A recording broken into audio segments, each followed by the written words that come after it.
Today, we're going to explore how Switzerland went from being a medieval battlefield powerhouse to becoming the ultimate pacifist nation.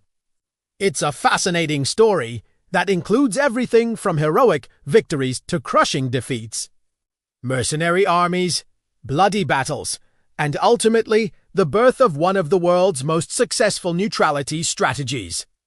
So let's get started. In the late Middle Ages, the Swiss were not known for their peacefulness. In fact, they were considered one of the fiercest fighting forces in Europe. Their rise to prominence began in 1315 at the Battle of Morgarten, where Swiss peasant militias from Uri, Schwyz, and Unterwalden defeated heavily armed Habsburg knights. The Swiss victory shocked Europe and established the Confederation's reputation as a military powerhouse. Later victories at Sempach in 1386 and Neffels in 1388 further solidified this image. These victories were particularly surprising because the Swiss army's force was based primarily on infantry. In a time when most of Europe's armies relied on heavy cavalry charges, the Swiss proved that disciplined infantry formations and long-reaching pikes could dominate the battlefield. And they did so without having kings to lead them. The Swiss Confederation was made up of independent cantons which united for defense, but lacked a centralized authority or monarchy. By the 15th century, Swiss mercenaries were in high demand. They fought for France, the papacy, and the Holy Roman Empire, bringing home vast wealth and influence. With money from foreign campaigns, the Swiss expanded their confederation, conquering neighboring territories such as Argau, Thurgau, and Ticino. The Swiss Confederation grew steadily throughout the 15th century, attracting many European nobles who sought refuge from the constant warfare on the continent. The expansionist momentum seemed unstoppable, yet it would soon come to a decisive halt. The Italian wars of the 15th and 16th centuries dragged the Swiss Confederation deep into the struggle for control over northern Italy.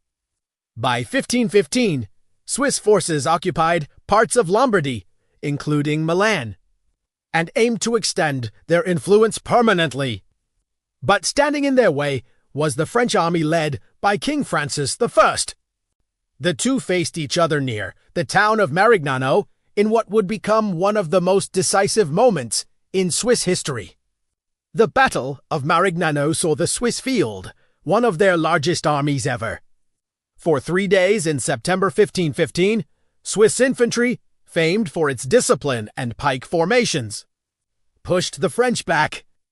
However, the French reinforcements arrived with heavy cavalry and Venetian artillery support. After 2 days of brutal fighting, the Swiss, exhausted and outnumbered, were crushed. Nearly 10,000 Swiss soldiers lost their lives. The defeat at Marignano sent shock waves across Europe. It demonstrated that the Swiss fighting style, successful against medieval armies, was outmatched on modern battlefields dominated by artillery and professional standing armies. More importantly, it showed that Swiss manpower and bravery alone could no longer secure their survival. Marignano was more than a battlefield loss. It was a wake-up call for the Swiss Confederation. In the aftermath, the Confederation realized that it could no longer rely solely on its military prowess. To protect its interests, key steps followed. First, in 1516, Switzerland made peace with France, committing to non-aggression and establishing a lasting alliance. Second, Swiss mercenaries continued to fight abroad. But the Confederation itself withdrew from direct territorial expansion and large-scale foreign wars. Internally, the cantons focused on consolidating autonomy, improving governance, and defending their borders. This marked the beginning of Switzerland's tradition of neutrality, a policy that would profoundly shape its destiny for centuries. Gradually, Switzerland became a respected neutral state in Europe. The Treaty of Westphalia in 1648 formally recognized its independence from the Holy Roman Empire. During the Napoleonic Wars, Switzerland was briefly occupied and incorporated into the short-lived Helvetic Republic. But after Napoleon's defeat, neutrality was restored. The great powers of Europe formally guaranteed Switzerland's perpetual neutrality at the Congress of Vienna in 1815. This recognition solidified Switzerland's position as a neutral state. Neutrality became a cornerstone of Swiss diplomacy, allowing it to survive and prosper while much of Europe was ravaged by conflict.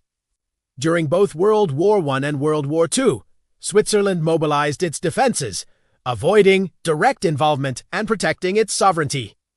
The neutrality policy also helped make Geneva a hub for international cooperation. The International Red Cross, founded in 1863, chose Switzerland as its headquarters, recognizing the country's neutrality and stability. This was reinforced with the establishment of the League of Nations and later the United Nations office at Geneva, cementing Switzerland's role as a global mediator and humanitarian power. Even today, Switzerland is not a member of NATO and only joined the United Nations in 2002, but maintains its independence in foreign policy while actively engaging in peacebuilding worldwide. The Swiss pursued a deliberate strategy of staying out of foreign conflicts while cultivating good relations with all nations. This approach paid off. Switzerland became a haven for diplomats, intellectuals, and refugees during times of war and crisis. Its financial sector also benefited from this reputation, attracting investors seeking secure and stable markets. The legacy of Marignano lives on. The Battle of Marignano is remembered not just as a military defeat, but as a turning point that redirected Swiss history. It transformed Switzerland from a feared military power into the archetype of a neutral state. This unexpected outcome resulted in the Confederation's survival intact, while larger empires around it rose and fell. Neutrality, born from necessity, became one of Switzerland's most enduring strengths, a defining characteristic of its identity and a foundation of its stability and prosperity. So there you have it. The incredible story of how Switzerland went from medieval battlefields to becoming the epitome of peace and diplomacy. If you enjoyed this video, please don't forget to like and subscribe for more engaging historical tales. Thanks for watching. See you next time.